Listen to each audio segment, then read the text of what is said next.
جو دل سینکڑوں ناپاک محبتوں کے بتوں سے بھرے پڑے ہوں، بھلا اس میں اللہ رب العزت اپنی محبت کیسے ڈال دے گا؟ دو محبتیں ایک دل کے اندر جمع نہیں ہو سکتی، اسی طرح دو غم بھی ایک دل کے اندر جمع نہیں ہو سکتے۔ غم دنیا اور غم آخرت ایک دل میں جمع نہیں ہو سکتے،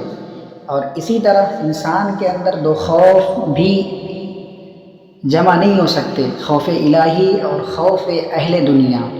جو دنیا داروں سے ڈرتا ہے وہ اللہ رب العزت سے نہیں ڈرے گا۔ قرآن کریم کے اندر اللہ رب العزت نے فرمایا لا خوف علیہم ولا هم یحزنون، یعنی جو اللہ کے اولیاء ہوتے ہیں، جو محبوب بندے ہوتے ہیں، ان کے لیے اللہ رب العزت نے فرمایا لا خوف علیہم۔ یہاں پر ایک غور کرنے کی بات یہ ہے کہ اللہ رب العزت نے خوف لا خوفہ بھی کہہ سکتا تھا، یعنی کوئی بھی غم، لیکن یہاں پر اس نے خاص کر دیا لا خوف، یعنی دنیا کا غم ان کے اندر نہیں ہوگا،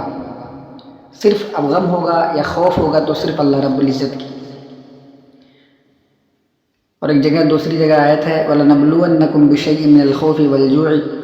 وَنَقْصٍ مِّنَ الْأَمْوَالِ وَالْأَنفُسِ وَالثَّمَرَاتِ، کہ محبت ڈالنے سے پہلے اللہ رب العزت بندوں کو آزماتا ہے، بھوک سے آزمائے گا، نفع نقصان سے آزمائے گا، مال دے کر آزمائے گا، مال لے کر آزمائے گا۔ سیدنا فاروق رضی اللہ تعالیٰ عنہ نے فرمایا کہ جب مال نہ تھا، تنگ دستی تھی، ہم صبر میں آزمائے گئے اور ہم کامیاب ہو گئے۔ ہمارا حال یہ ہے کہ ہم تنگ دستی میں ناکام ہو جاتے ہیں اور کچھ فراخ دلی میں ناکام ہو جاتے ہیں، فراخ دستی میں ناکام ہو جاتے ہیں۔ تنگ دستی کی ناکامی یہ ہے کہ ہم صبر کا دامن چھوڑ بیٹھتے ہیں، اور فراخ دستی کی ناکامی یہ ہے کہ ہم شکر کا دامن چھوڑ بیٹھتے ہیں۔ یہ ہمیں دھیان نہیں رہتا کہ یہ مال کس نے دیا ہے۔ پھر جب بندہ خوب آزمایا جاتا ہے، ہر چیز میں، ہر عمل میں اللہ رب العزت اس کو ثابت قدم فرما دیتا ہے۔ یہ نہیں کہ ریت کے محل کی طرح پل بھر میں منہدم ہو جائے، ان صحرا میں بکھرے پتوں کی طرح جو کبھی ہوا کے جھونکے سے ادھر کبھی ادھر،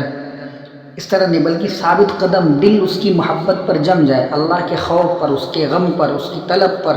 اس کے تقوی پر، اس کے توکل پر، اس کی رضا پر، اس کی عطا پر، اس کی رحمت پر، اور اللہ کی طرف تکنے اور اس کی قربت پر دل جمع رہے۔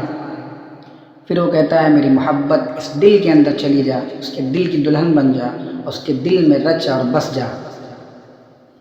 اس لیے کہ یہ وہ دل ہے جس نے میری محبت میں اپنے دل کے اندر سے ساری محبتوں کو نکال دیا، ہر غم کو نکال دیا، ہر تڑپ نکال دی، ہر رغبت اور خواہش نکال دیا۔ جب دل کا کوٹھا ہر چیز سے پاک ہو جاتا ہے، دنیا کی ناپاک محبتوں سے پاک ہو جاتا ہے، تو اس کی محبت دلہن بن کے اس کے دل میں اتر جاتی ہے۔ اور جب بندہ محبوب بن جاتا ہے تو اللہ اس کا محبوب اور محب دونوں بن جاتا ہے،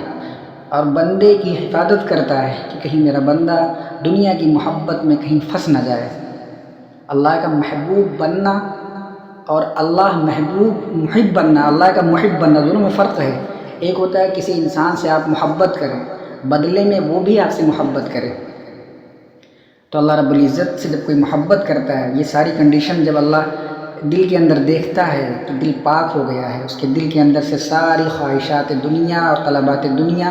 سب کچھ ختم ہو چکی ہے، تو اللہ رب العزت اپنی محبت اس کے دل کے اندر اتار دیتا ہے۔ حضرت فضیل بن عیاض رضی اللہ تعالیٰ عنہ ایک روایت کرتے ہیں، یہ حدیث ہے عن طریق جو ہے حضرت عبداللہ بن مسعود رضی اللہ تعالیٰ عنہ، یہ حدیث روایت کرتے ہیں کہ رسول اللہ